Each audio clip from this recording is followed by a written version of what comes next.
So do you make all the pouches yourself? These are made by a mate of mine in Denmark. Ooh, okay. Yeah. I do a lot of leather work, but I couldn't keep up. So I was busy making that. You made that? Yeah. Yeah, he's got his chops down. Love it. That's actually my logo. It's a Spartan helmet, not a Scorpion. Oh, this is not Spartan helmet. Wessex Blaze. It's not actually Spartan. It's Green. Yeah. Yeah, I was swamped with knife sheaths and stuff, and a mate of mine said, I've got some bits if you want to try and get them. Yeah.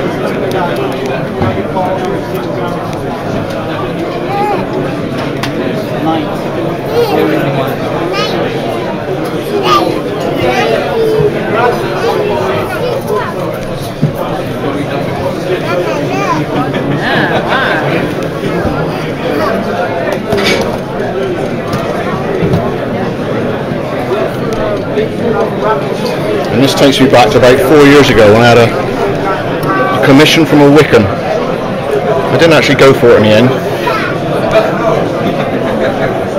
Pretty brave job there, working with body parts, isn't it? Yeah.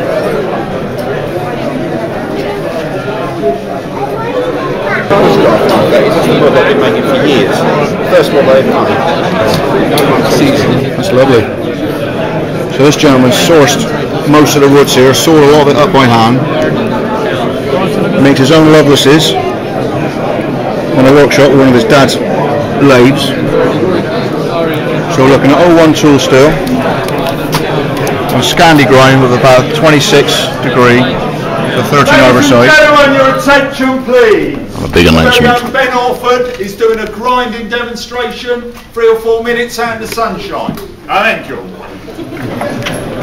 I thank you. Tom's work. Doing it again, look. Empty in the place. It's the best time to be in here. And this gentleman is based in Stroud, and he's linked to a forestry school for the Cherrywood project.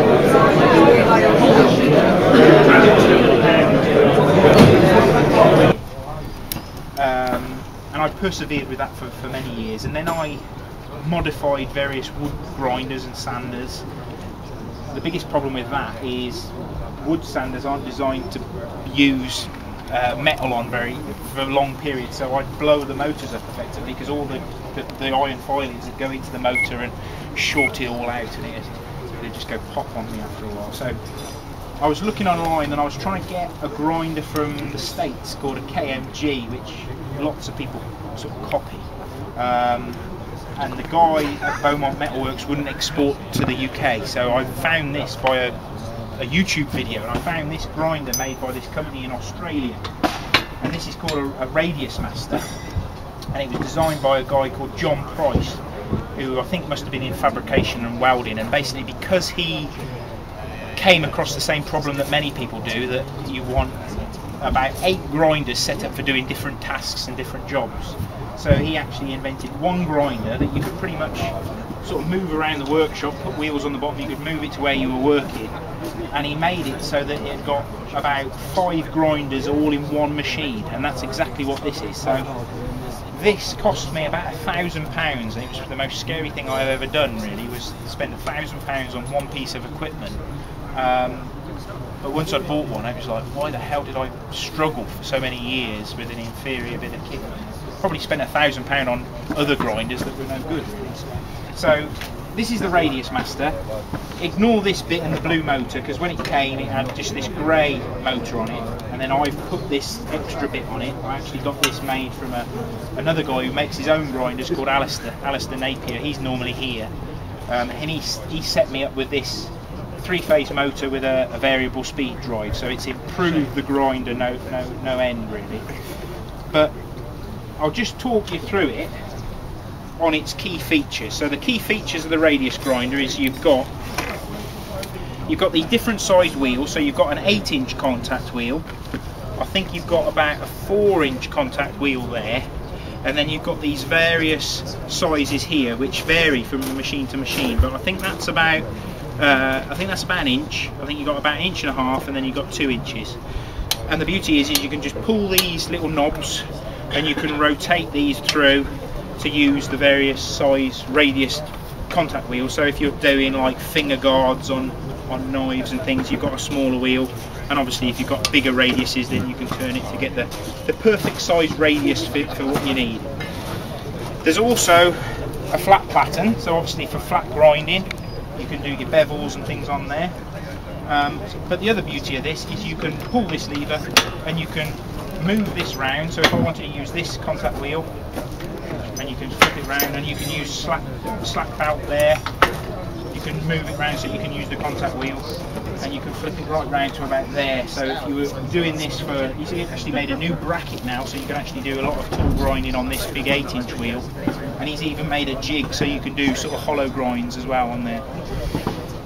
The only disadvantage I've found with this machine is if you are really into hollow grinding knives, then this side no problem because your hand's out here.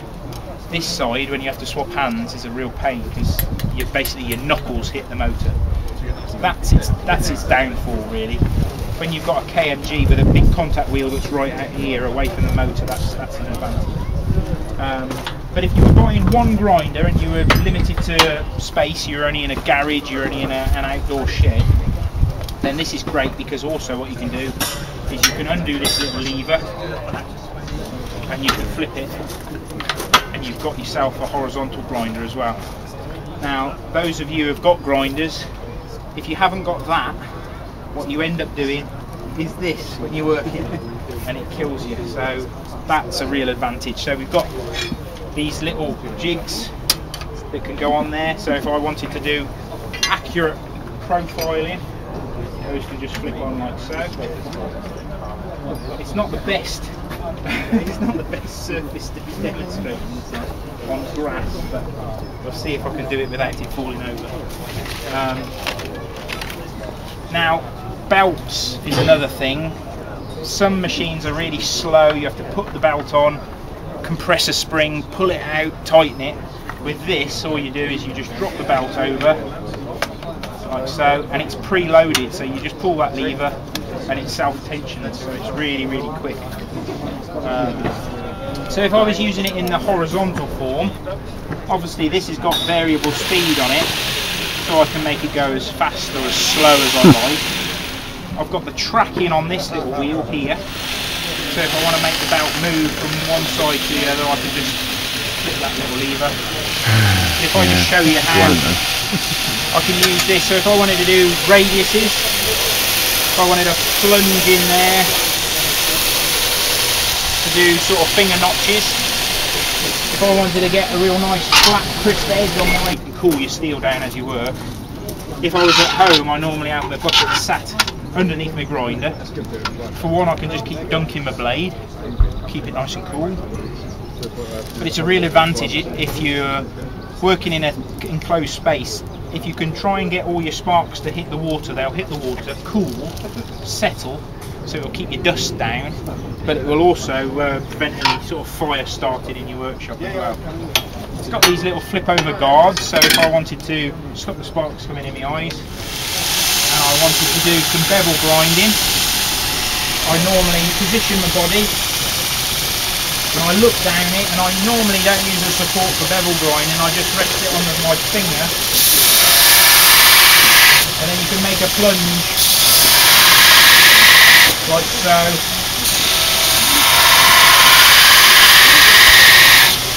To start your bevel. And what's good about this grinder, some cheap grinders, when you make a cut, the belt will drift over, which is a real pain. This has got very nice tracking on it, so what I normally do is I make it overhang that platen by about a couple of mil, I suppose, and then you can get these real nice crisp plunge lines really. The other great thing about going that extra expense